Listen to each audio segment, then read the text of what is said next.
Hello students, we are going to the establishment of British rule in India। तो भारत में British शासन की स्थापना के क्रम में है।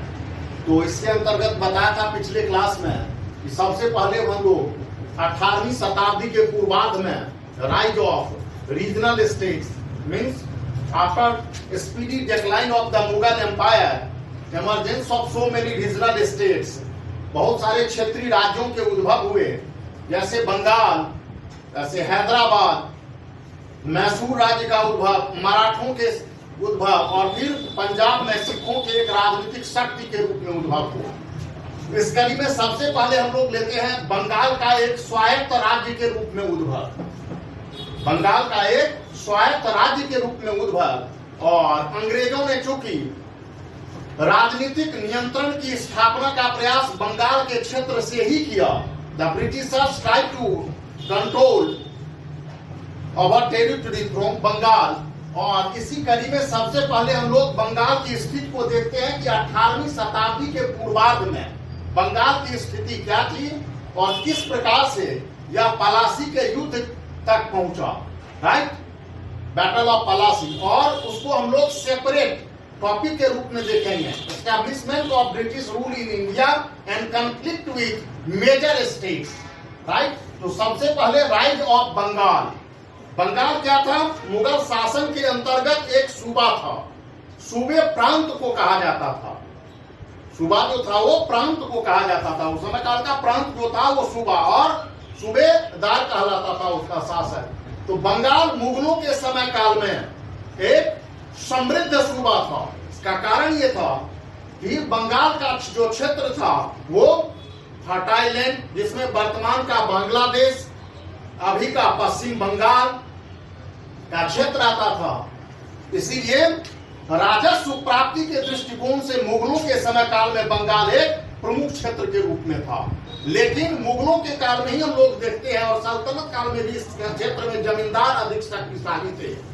तो मुर्शिद कुली खान 1717 से लेकर के 27 तक, मुर्शिद कुली खान को उस समय काल में एक इंडिपेंडेंट स्टेट की स्थापना का श्रेय जाता है। He established of Bengal as an independent state. Murshid Quli Khan ने बंगाल के स्वतंत्र राज्य की स्थापना की। इन 1719 में Mughal emperor Farrukh Siyar provided him Orissa. Mughal सम्राट 1719 में मुगल सम्राट फारूक सियर ने उसे उड़ीसा का भी क्षेत्र दे दिया। मुगल सम्राट फारूक सियर ने उड़ीसा का भी क्षेत्र दे दिया। He transferred his capital from Dhaka to Murshidabad. उसने क्या किया? मुर्शिद कुली खान ने तो अपनी राजधानी को ढाका से मुर्शिदाबाद स्थानांतरित किया। ढाका से मुर्शिदाबाद स्थानांतरित किया। At first he appointed as दीवान। सबसे पहले उसे दीवान के रूप में नियुक्त किया गया था मुर्शिद कुली खान को। He encouraged zamindars to emerge as a political power। Bengal में और बिहार में जमींदारों की स्थिति बहुत ही मजबूत होती थी उस समय काल में। इसीलिए अबुल फजल ने क्या कहा है? जागीरदार बंगाल और बिहार के क्षेत्र में जागीर लेने से मना करता था। उसे जोर तलब क्षेत्र के रूप में कहा है कि स्थानीय जमींदार शक्तिशाली थे और बल प्रयोग करने के बाद ही ये जागीरदारों को लगान देते थे। तो बंगाल और बिहार जैसे क्षेत्र के लिए अबुल फजल ने जोर तलब क्षेत्र का प्रयोग किया है। वैसे भी जमींदारों की स्थिति शक्तिशाली थी इस क्षेत्र में और मुर्शिद कुली खान ने ही encourage zamindars to emerge as a political power. Murshid Quli Khan ने जमींदारों को एक राजनीतिक शक्ति के रूप में उभरने हेतु प्रोत्साहन दिया, बढ़ावा दिया उसने।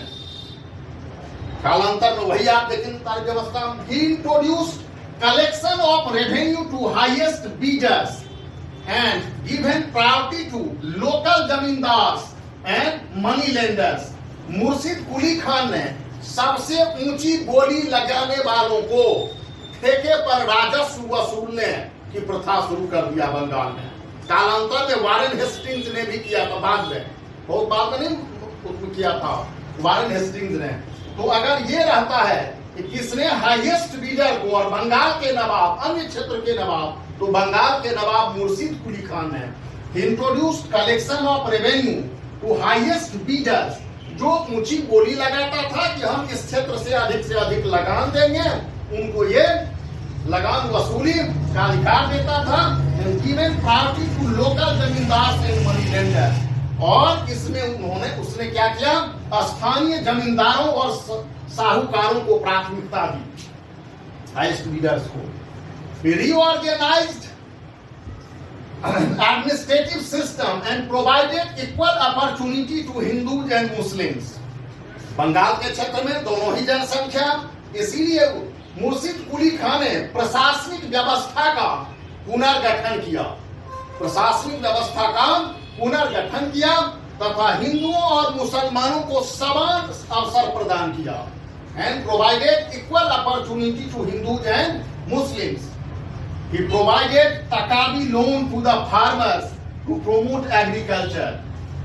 उसने कृषि को प्रोत्साहन देने हेतु किसानों को तकाबी ऋण प्रदान किया। सबसे पहले मध्यकाल में किस सुल्तान ने किसानों को तकाबी ऋण दिया था, रिकॉल कीजिए।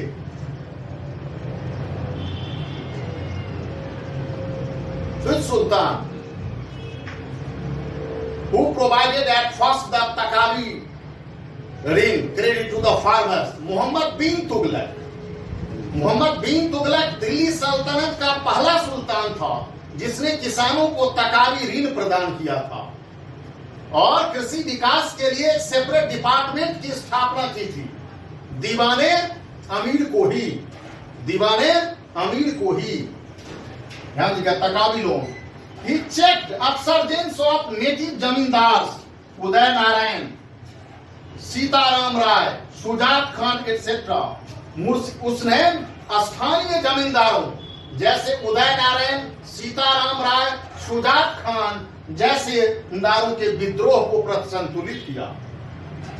स्थानीय जमींदारों जैसे उदय नारायण, सीताराम राय, सुजात खान जैसे स्थानीय जमींदारों के विद्रोह को संतुलित किया। He appointed सरफराज खान, उसने सरफराज खान जो उसका क्या था, नाती था, son of his daughter as successor, है ना। उसने अपनी नाती सरफराज खान को उत्तराधिकारी के रूप में नियुक्त किया। He converted Jagir into Khalsa land, उसने जागीर भूमि को खालसा भूमि में परिवर्तित किया, बदला। जो भी जागीरदारों के अंतर्गत भूमि से अधिक उसने खालसा लैंड। खालसा से तात्पर्य क्या होता है, जिसका प्रत्यक्ष तौर पर नियंत्रण होता है, जिसका राजस्व सीधे सुल्तान के कोष में जाता था, नवाब के कोष में जुड़ जाता था। ये तो खालसा लैंड, निजी भूमि, Khalsa. He regularly offered gift और नजराना टू मुगल रूलर्स। मुर्शिद कुली खान नियमित तौर पर मुगल सम्राट को गिफ्ट, उपहार या नजराना भेजता था। बताया था उस क्लास में कि कुछ ऐसे नेटिव स्टेट्स थे, they did not break their relation with the Mughal empire, जिन्होंने अपने संबंध को मुगल सम्राट के साथ बिल्कुल विच्छेद नहीं किया था।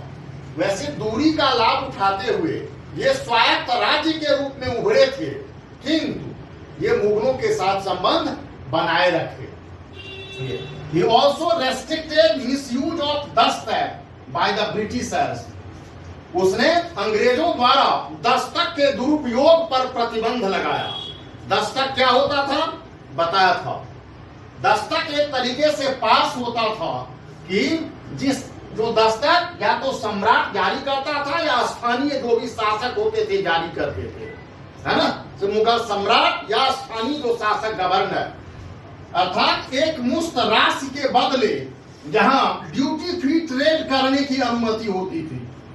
दस्तक एक तरीके से पास होता था, ड्यूटी फ्री पास होता था। और ये चूंकि ईस्ट इंडिया कंपनी को प्राप्त था, कंपनी के जो कर्मचारी होते थे वह अपने निजी व्यापार के लिए भी दस्तक का दुरुपयोग करते थे।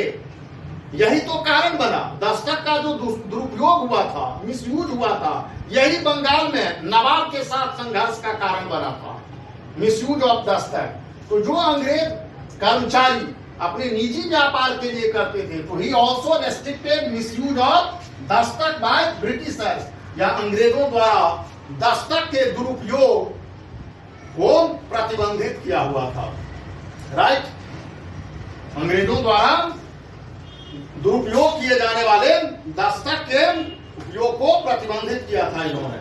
तो दूसरा जो बंगाल का सुजाउद्दीन था, वैसे किसने, मुर्शिद कुली खान ने अपने नाती को, जिसको पुत्री के पुत्र को नॉमिनेट किया था, है ना, इसको सरफराज खान को। लेकिन नवाब सुजाउद्दीन क्या बना, बंगाल का नवाब बना 1727 से लेकर 1739 तक। इन 1733 में Mohammad Shah provided him Bihar. Mohammad Shah was the Mughal emperor, Mohammad Shah Rangila, है ना, हाँ, मोहम्मद शाह ने उसे बिहार का भी क्षेत्र दे दिया। उड़ीसा का क्षेत्र 1719 में ही मिल चुका था मुर्शिद कुली खान को। तो इस प्रकार से कौन कौन से क्षेत्र बंगाल के अंतर्गत आ गए, बंगाल, उड़ीसा और बिहार। तो बंगाल से तात्पर्य है आधुनिक पश्चिम बंगाल और वर्तमान Bangladesh. The governor of Bengal became governor of Bengal, Bihar and Orissa. Governor मतलब अंग्रेजी गवर्नर नहीं, जो सूबेदार अर्थात राज्यपाल नियुक्त होते थे मुगलों के द्वारा। तो ये बंगाल का जो गवर्नर होता था वो क्या हो गया, अब बंगाल, बिहार और उड़ीसा का गवर्नर होने लगा।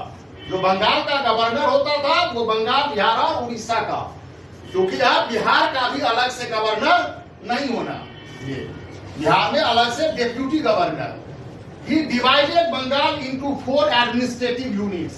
क्योंकि बंगाल का प्रादेशिक विस्तार क्षेत्र बड़ा हो गया था, इसीलिए प्रशासनिक सुविधा के दृष्टिकोण से उसने बंगाल को 4 प्रशासनिक इकाइयों में विभाजित किया। Divided Bengal into 4 administrative units. 1739 इसके बाद बना कौन, तो वही सरफराज खान का नाती, 1 वर्ष के लिए 1739 से 40 तक सिर्फ 1 वर्ष के लिए बना था। But was killed by deputy governor of Bihar Alivardi Khan. उसे क्या हुआ, तो बिहार के उपराज्यपाल डेप्यूटी गवर्नर अलीवर्दी खान के द्वारा उसकी हत्या कर दी गई, है ना। और अलीवर्दी खान के नवाब चौथा। तो अलीवर्दी खान 1740 से लेकर 1756 तक Alivardi Khan. He hold peaceful relation with Marathas by offering them चौथ मोने ₹12 लाख चौथ मराठों को दिया। क्योंकि मराठे क्या करते थे, मुगले से लेकर के जो क्षेत्र था दूसरे क्षेत्र में चौथ और सरदेश मुखी का दावा करते थे, तो चौथ नहीं तो उनके क्षेत्र पर आक्रमण कर देते थे। तो ही होल्ड पीसफुल रिलेशंस, उसने मराठाओं के साथ शांति संबंध बनाए रखा। बाय ऑफरिंग देम चौथ के बदले में 12 लाख रुपए चौथ दे करके। मराठा आक्रमण से एक तरीके से क्या था, ये सुरक्षा चौथ। He restricted Britishers and French regarding to misuse of dastak and other facilities and fortification of factories. उसने अंग्रेजों और फ्रांसीसी व्यापारियों को दस्तक एवं अन्य व्यापारिक सुविधाओं, दस्तक एवं अन्य जो व्यापारिक सुविधाएं प्राप्त होते थे, साथ ही साथ उनके फैक्ट्री के किलेबंदी को प्रतिबंधित कर दिया कि आप फैक्ट्री को फोर्टिफाई नहीं कर सकते हैं। जो भी सुविधा आपको दिया गया है केवल वही सुविधाएं रहेंगी और उन सुविधाओं के अतिरिक्त आप उसका दुरुपयोग नहीं कर सकते हैं, वही फैक्ट्री की किलेबंदी कर सकते हैं। Right. He stopped annual gift provided to the Mughal ruler. Alivardi Khan ने मुगल शासकों को प्रतिवर्ष जो नजराना बंगाल के नवाब के द्वारा भेजा जाता था उसको इसने रोक दिया। अर्थात मुगल सम्राट से एक तरीके से सेसेशन संबंध विच्छेद करने की बात है ना। और ये भी अगर आता है कि कौन पहला बंगाल का सुल्तान था जो संप्रभु था सुल्तान में, तो किसका नाम आ जाएगा, अलीवर्दी खान का नाम आ जाएगा। क्योंकि अभी तक मुगलों को नजराने दिया जाता रहा था। तो ये स्टॉप एनुअल गिफ्ट, नजराना जो उपहार दिया जाता था, नजराना प्रतिवर्ष उसने मुगल शासकों को देने वाले नजराने को रोक दिया। He assigned Odisha to Marathas on condition that they will not enter into territory of Bengal. उन्होंने मराठों को उड़ीसा इस शर्त पर सौंपा कि वे अलीवर्दी खां के क्षेत्र में, अर्थात जो rest of the territory of Bengal था, उस क्षेत्र में प्रवेश नहीं करेंगे। राइट, उसने मराठों को उड़ीसा का क्षेत्र इस शर्त पर सौंपा कि अलीवर्दी खां के क्षेत्र में आने वाले जो बंगाल का क्षेत्र था उसमें वो कभी प्रवेश नहीं करेंगे। He also restricted misuse of dust by British officials. उसने ब्रिटिश अधिकारियों द्वारा दुरुपयोग किए जाने वाले दस्तक के दुरुपयोग को भी प्रतिबंधित किया। इसके बाद अगला दबाव, एक ये भी कहा जाता है कि संभवतः 2 करोड़ रुपया दे करके उन्होंने मुगल सम्राट किसे मोहम्मद शाह से संप्रभुता अर्थात एक तरीके से इंडिपेंडेंट या सॉवरेनिटी प्राप्त करने की कोशिश की। के बाद नवाब बना सिराजुद्दौला 1756 से लेकर 1757, 1 वर्ष के लिए। He occupied, वो young था, was young and very energetic, है ना, firm to restrict Britishers, अंग्रेजों को रोकने के लिए दृढ़ संकल्प था वो। He occupied British factory in Qasim बाजार एंड कलकत्ता, वो बंगाल में कासिम बाजार और कलकत्ता के ब्रिटिश फैक्ट्री पर कब्जा किया था। ब्लैक होल ट्रेजरी इसी के समय काल की घटना है। कहा जाता है कि 146 अंग्रेज बंदी थे जिसमें 23 मारे गए थे। इस पर नवाब पर लगाइए, हम लोग बाद में देखेंगे उसमें ब्लैक होल ट्रेजरी को। He restricted misuse of Dastak, उन्होंने भी दस्तक के दुरुपयोग को प्रतिबंधित किया। और he conducted treaty of Alinagar, conducted treaty of Alinagar, अगर देखेंगे तो उसको भी बाद में हम लोग देखेंगे। He conducted treaty of Alinagar, क्योंकि कंपनी के साथ संघर्ष की स्थिति, तो उसको ये फिर 1757 में हुआ था। इसके बाद ही battle of Plassey, He conducted treaty of Alinagar. इसके बाद हम लोग देखेंगे बैटल ऑफ पलासी, जो इसी के समय काल की घटना है। इनका डिटेल देखेंगे हम लोग बैटल ऑफ पलासी को। तो बंगाल जो एक क्षेत्रीय राज्य के रूप में था, जब मुगलों की केंद्रीय प्रशासनिक व्यवस्था का पतन हुआ तो वहां से मुगल प्रशासन का शिथिल स्वरूप और जिस दूरी का लाभ बंगाल के सूबेदारों ने उठाया वो मुर्शिद कुली खां से शुरू हुआ 1717 में और 1757 में पलासी के युद्ध, है ना, और अंग्रेजों का बंगाल के क्षेत्र पर राजनीतिक नियंत्रण। तो एक रीजनल स्टेट के रूप में आप अंग्रेजों ने कैसे नियंत्रित किया बंगाल के क्षेत्र पर, तो ये हम लोग एक अलग देखेंगे टॉपिक के रूप में, जो पलासी के युद्ध से लेकर और 1772 में देखेंगे वारेन हेस्टिंग्स के आगमन काल तक।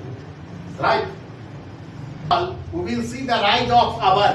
बंगाल के बाद हम लोग अवध के उदय को देखते हैं। तो अवध राज्य का जो संस्थापक था वो सादत खान उर्फ बुरहानुल मुल्क, सादत खान उर्फ बुरहानुल मुल्क ने 1722 में अवध राज्य की स्थापना की थी। उसका समयकाल 1722 से 1739, 1722 से 1739, ये मोहम्मद शाह के काल। He established Awadh as an independent state। ने एक स्वतंत्र राज्य के रूप में अवध की एक स्वतंत्र राज्य के रूप में स्थापना की। He called Delhi regarding to invasion of Nadir Shah. जब दिल्ली पर नादिर शाह का आक्रमण होने लगा उस समय काल में ये दिल्ली बुलाया गया। कहाँ? दिल्ली बुलाया गया। नादिर शाह का आक्रमण कब हुआ? 1739 में, 1739 में, है ना। और Delhi regarding to invasion of Nadir Shah. He appointed his son-in-law Safdar as deputy governor without prior permission of Mughal emperor। इसने मुगल सम्राट की पूर्व अनुमति के बिना अपने दामाद सफदर जंग को उप गवर्नर के रूप में नियुक्त किया। मुगल सम्राट की पूर्व अनुमति के बिना अपने दामाद सफदर जंग को क्या उप गवर्नर के रूप में नियुक्त किया। जैसे ही वो दिल्ली बुलाया गया तो नादिर शाह के साथ युद्ध हुआ था करनाल में। कहां युद्ध हुआ था? करनाल में। और इस युद्ध में नादिर शाह की विजय हुई और बंदी बनाया गया। ये he became captive of Nadir Shah in battle of Karnal 1739। वह करनाल के युद्ध 1739 में नादिर शाह का बंदी हो गया, बंदी बनाया गया। ही सुसाइड हिमसेल्फ, उसने क्या किया? आत्महत्या कर ली। वैसे नादिर शाह को दिल्ली बुलाया गया और कहा गया कि हम आपको 20 करोड़ रुपए देंगे दिल्ली में, है ना। तो इसके बाद कौन बना नवाब? सफदरजंग। सफदरजंग का मकबरा भी है। सफदरजंग हवाई अड्डा भी, पहले दिल्ली का वहीं पर हवाई अड्डा भी करता था सफदरजंग का। आप एम्स से आगे बढ़ते हैं, आईएनए के बाद फ्लाईओवर जहां है उसके लेफ्ट साइड में वहीं पर बंदी होती थी। तो सफदरजंग एयरपोर्ट हुआ करता, आगे सफदरजंग का मकबरा। तो सफदरजंग 1739 से 1754। वजीर ऑफ मुगल एम्पायर, सफदरजंग को मुगल सम्राट के वजीर के रूप में नियुक्त किया गया था। इसके रूप में मुगल सम्राट के वजीर के रूप में मोहम्मद शाह किला के समय काल में। सिंस 1748, 1748 से nawab of Awadh used to call nawab wazir. 1748 से अवध के नवाब को नवाब वजीर भी कहा जाने लगा, क्योंकि एक ही साथ वो मुगल सम्राट के वजीर भी होते थे और एक ही साथ वो बंगाल के नवाब, अवध के नवाब भी नियुक्त होते थे। तो अवध के नवाब भी और मुगल सम्राट के वजीर भी। तो सिंस 1748, 1748 से अवध के नवाब को क्या? नवाब वजीर कहा जाने लगा। He hold friendly relations with Marathas and Jats to check Rohillas and Bangash Pathan. उन्होंने रूहेले और बंगस पठानों को नियंत्रित करने हेतु, उनके दमन हेतु मराठों एवं जाटों के साथ मैत्रीपूर्ण संबंध स्थापित किए। सफदरजंग के बाद the next Nawab of Awadh became Shujauddaula. Awadh का अगला नवाब शुजाउद्दौला, इसका समय है 1754 से 1775। Nawab Shujauddaula hold treaty of Banaras with Warren Hastings. उसने वारेन हेस्टिंग्स के साथ बनारस की संधि की 1773 में early provided shelter to fugitive Mughal ruler Shah Alam second. उसने भगोरे मुगल सम्राट शाह आलम द्वितीय को आश्रय प्रदान किया था। इसने अवध के नवाब ने provided shelter to fugitive Mughal ruler Shah Alam second. Fought battle of Buxar in 1764। ने बक्सर का युद्ध लड़ा। बक्सर का युद्ध अंग्रेजों के विरुद्ध ट्राइपाइटाइट क्या था? एलायंस था, त्रिपक्षीय था, जिसमें बंगाल का नवाब मीर कासिम, अवध का नवाब शुजाउद्दौला और मुगल सम्राट शाह आलम, तीनों की सम्मिलित थी सेना, है ना। हाँ, तो he fought battle of Buxar 1764 but the Britishers defeated trio. किंतु अंग्रेजों ने इन तीनों की सम्मिलित शक्ति को पराजित कर दिया और इसके बाद the treaty of Allahabad in 1765 hold. Allahabad की संधि हुई 1765 में। इस संधि से nawab of Awadh gave Allahabad and Kara to Mughal ruler Shah Alam. Awadh के नवाब ने इलाहाबाद और करा का क्षेत्र मुगल सम्राट शाह आलम को सौंप दिया। बाद में उनकी खरीदारी हो गई उनके द्वारा, अंग्रेजों के द्वारा। उसने इलाहाबाद और कारा के क्षेत्र मुगल सम्राट शाह आलम को सौंप दिया और gave war compensation of ₹50 lakh. और अवध के नवाब को 50 लाख रुपये युद्ध हर्जाना के रूप में देना पड़ा। कंपनी की वित्तीय स्थिति कैसे मजबूत हुई इससे? अवध के नवाब ने कंपनी को युद्ध हर्जाने के तौर पर 50 लाख रुपया। रिस्टोर्ड जमींदार और बनारस बलवंत सिंह। बनारस के जमींदार बलवंत सिंह को अपने क्षेत्र में पुनर्स्थापित करना पड़ा। और we occupied Rohilkhand in 1774 by support of the Britishers। तब तक बंगाल पर वारेन हेस्टिंग्स का प्रत्यक्ष शासन अंग्रेजों के अंतर्गत आ चुका था। बंगाल में द्वैत शासन 1772 में समाप्त हो चुका था जो 1765 से 72 तक का, and Warren Hastings became sovereign ruler of Bengal. Warren Hastings Bengal का संप्रभु शासक बन गया था। तो बनारस की संधि की थी उसने वारेन हेस्टिंग्स के साथ, के बाद उसने ही ऑक्युपाइड रुहेलखंड, क्योंकि दिल्ली और इसके बीच में जो क्षेत्र पड़ता था, कौन पड़ता था? Rohilkhand. He occupied Rohilkhand in 1774। 1774 में रुहेलखंड पर अधिकार कर लिया by support of the Britishers, अंग्रेजों के समर्थन से, है ना। तो अब अवध का राज हो गया। नवाब ऑफ अवध आसफुद्दौला, अगला नवाब कौन थे? आसफुद्दौला, 1775 से 1797 तक।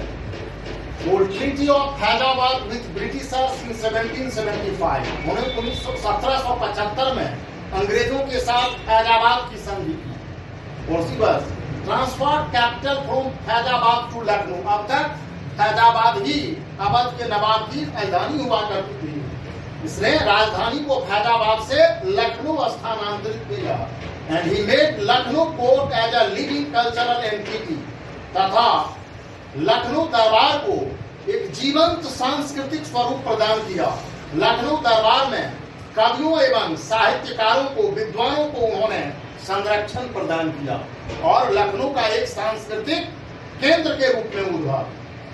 के बाद वजीर अली थोड़े समय काल के लिए बना, बहुत ही शॉर्ट टाइम पीरियड के लिए।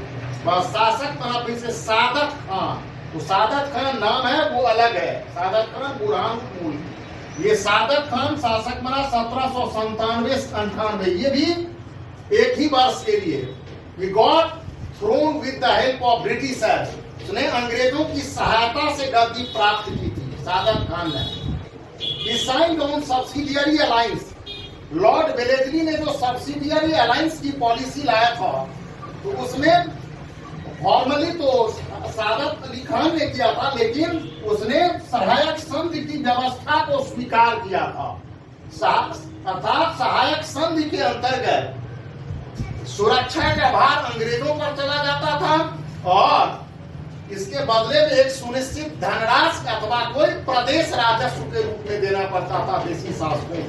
He signed on subsidiary alliance in 1798 and assigned fertile land of Doab, उसने गंगा यमुना के दोआब क्षेत्र एवं रुहेलखंड का उर्वर प्रदेश जो है वो अंग्रेजों को सौंपा। तो अंग्रेजों की आर्थिक स्थिति कैसे मजबूत, दोआब के क्षेत्र का राजस्व और रुहेलखंड के क्षेत्र का राजस्व अंग्रेजों को प्राप्त होने लगा था। तो अवध के बड़े हिस्से का राजस्व कंपनी को प्राप्त हो गया था इससे। अवध वाज सादत अली, अगला नवाब थे कौन? सादत अली, 1798 से 1814, 1798 से 1814। He signed treaty of subsidiary alliance with Lord Wellesley in 1801 ने लॉर्ड वेलेजली के साथ 1801 में सहायक संधि पर हस्ताक्षर किया था। वैसे पूर्व के शासक ने भी इसे स्वीकार किया था, बट फॉर्मली तारीख तौर पर इसने सहायक संधि पर हस्ताक्षर किया सादत अली ने 1801 में।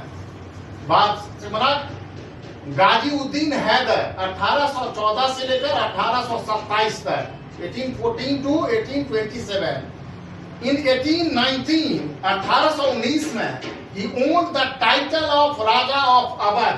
1819 में इसने अवध के राजा की उपाधि धारण की, अवध के राजा की उपाधि धारण की। इसके बाद जो है अवध के नवाब सिर्फ नाम के लिए है, कोई खास नहीं इनको अवधि रही।